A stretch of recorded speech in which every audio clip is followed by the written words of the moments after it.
see that? Am I imagining that? What is that? Am I going mad? Is it, no, we can see it. What do you think it is? I don't know. But for some reason, I don't really know why, but they just had no interest in it whatsoever. They just blanked it, but within a minute or so just went back to the conversation. Anyway, it stuck with me. I thought, wow, that's pretty fucking mental. To my mind, to this day, I can't. Maybe they are so vastly ahead, the military industrial complex, so vastly ahead in the technology they have that isn't released. But to be honest, it just looked like a cutout from the sky. It's really, really fucking strange. But that's not the best part of the story. The best part, when you were telling me before, is like how those two people who were with you, they just went back to doing whatever they were doing normally, like as if nothing had occurred. Yeah, exactly. Right, yeah, well, that's what I was just saying there, but probably not audibly. Yeah, they just totally switched off from it. They weren't interested. It was, I don't know, maybe they just couldn't compute it. It was just too much. Or maybe they were talking about something which they found more interesting. No idea. But for me, it was fascinating. And so I watched it as far as I could, like really leaning over on this balcony. You know, I haven't got vertigo, but you know, I'm aware of heights. But I wasn't leaning right over, but as far as, you know, straining a wee bit to be able to see it. And as I went over the apex or out of view, past the apex of the roof, and it was, you know, it's high up in the sky. I don't want to estimate because I don't know, but it was high. And big, it's a big thing. But it really, then, as it was going out of view, literally, it seemed to be morphing into a different shape. And I don't mean like it was a bit of fabric and the wind was blowing it. It was odd. It was odd, man. And I really can't conceive of the military having this sort of. It was like psychedelic. It was weird. Really. And you weren't on drugs. That's one thing people are going to think about. No, I wasn't on drugs. No. That moment. I am now. I'm smoking. Oh, excellent. But no, not then. I wasn't. Hey, man. I don't know what it was, man. But I don't rule it out. I don't. If these UFOs aren't all military, it doesn't necessarily mean that they're interfacing with any of our cultures anyway. You know what I mean? Yeah. There's no taking that has to be the logical progression. Well, how do you? I mean, I know that you don't take drugs yourself, but I have in the past taken like psychedelics a few times. Rick Strassman with his the spirit molecule and research into DMT and all this first proper scientific trials on the effects of this experience, which our brain naturally creates all the time, and so many of the experiences. And over a 10-year period, he never compared the reports amongst the candidates who were involved in these trials. Nobody else knew what anybody else was saying. It was all, you know, he kept it under wraps. So many of the reported experiences are concurrent, are similar to each other. Where these sort of stereotypical alien entities, you know, these bug-eyed grey things or whatever, are encountered. I mean, that's nothing to do with people seeing UFOs. I gotta disagree, man, because, like, I'll say this. If all the test subjects were Americans from, let's say, similar socioeconomic backgrounds, there would be a high likelihood that they might have seen, like, similar things. If you got, like, let's say, a very mixed, rather international... and you did the exact same thing, and they all saw the same thing, then, yeah, I would put credence into it. You think that it was a socio-cultural thing, it was due to, like, a limited demographic, yes. The results? I don't subscribe to that. I mean, it's such a powerful experience. I don't think that any underpinning social norms or cultural, you know, the things that people... you don't believe in group consciousness? Even though I think most of what Sigmund Freud and, like, Jung say, but, like, they were kind of right about a few things. No, it's not. I don't believe in, like, a mass unconscious or psyche, but what I'm saying is, you're saying that the predilection of their experiences is informed from their cultural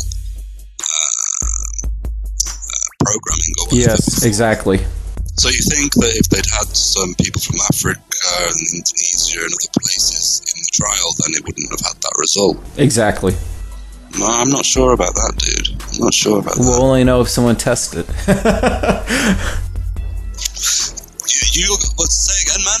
We'll only know if someone actually goes ahead and tests it with different subjects from all around the world. You'd never consider trying any of those sort of things. Hell no. I never even taken mushrooms, dude. Fuck, dude. I never even taken acid either. I never taken acid. What do you call it? Mushrooms, cocaine. Let's see. All that fun shit. Psychedelics are very different ball game, if you like, to the uppers and downers and stuff like that. It's a different type of experience. It's not really, party thing. Nick, man, how come conspiracy theory always has to go with drug abuse? I don't understand that, man. Is it because, like... Well, it's not necessarily abuse, though, is it? There is like, a valid argument that there can be use rather than abuse. I think that to answer your question, I think why they're synonymous with each other is because of the weird, wild, wacky shit that we talk about. It overlaps. There's congruences. So you don't think that the drug abuse actually caused us to be like really into conspiracy theory? It was actually our desire, or like because we studied so many strange things that we're open to like using drugs. No, I came to conspiracy theory through the political side of it, from being involved in protests and stuff. For a while I was quite avidly believing that, in the global warming hype, and I was against that, and then as time went along I started to question it, and one thing led to another. I never really considered, stuff like Yetis or... You don't believe Yeti exists? No, of course I do actually, but what I mean is... You mean Yeti isn't real? Like, who the hell owns ConCen.org? You must be really fucking high. You must be really high not to have gotten that. Actually, I've done a lot of Bigfoot research, actually. But yeah, I never really considered that to be conspiracy theory as such. I thought that more as like, paranormal or stuff. Ooh. Yeah, they do overlap, don't they? Let's ask you another question then. Go for it. You don't think that the old aristocracies of Europe have much of a play in the game anymore? They don't really have any say in what's going on. Well, they used to, until you could say like the moment where the aristocracy, what the hell, lost their power is the Napoleon's defeat of the Vatican. Because I don't subscribe to this story. Why is it then, Joe, that all these monarchs just rolled over and just said, you tricked, you clever bastards. Yeah, right, you're in charge now. We lost.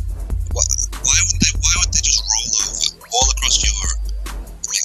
Why would they, at the same time, this unknown money coin collector and seller of coins, who's a friend of, was it the Oppenheimer, House of Hesse? Rothschild in Frankfurt, Rothschild. Well, actually, Oppenheimer's family was the one who helped the Rothschild family. Right, but they were also held by the House of Hesse, eh? Well, Rothschild then went on his own, and then he hooked up with the prince, who I think may have been the House of Hesse. I don't remember right now. Okay, but when he got introduced, let's say, to the landed gentry of Europe, the monarchs, the prince, so House of Hesse, the House of Wealth, which House of Guelph, all these people, they helped them up 50, 100 years later, whatever. Then they just oh man, you tricked us, you conned us. Oh shit, now you have all the power. It just doesn't make sense to me. I don't see a takeover, I see a merger. Well, even your native England, that's exactly what happened. That's why, who was the one who which English king kicked out all the Jews? I don't remember his name. But basically, they pulled the same trick on him, loaning him money, until he gave him, like, land, gave him titles, and in the very end, he just got so sick of him, he threw out all the Jews in England. What was his name? That was the exact technique. 15th century. Yeah. I can't remember. But it's a tried and true method they use. They're kind of like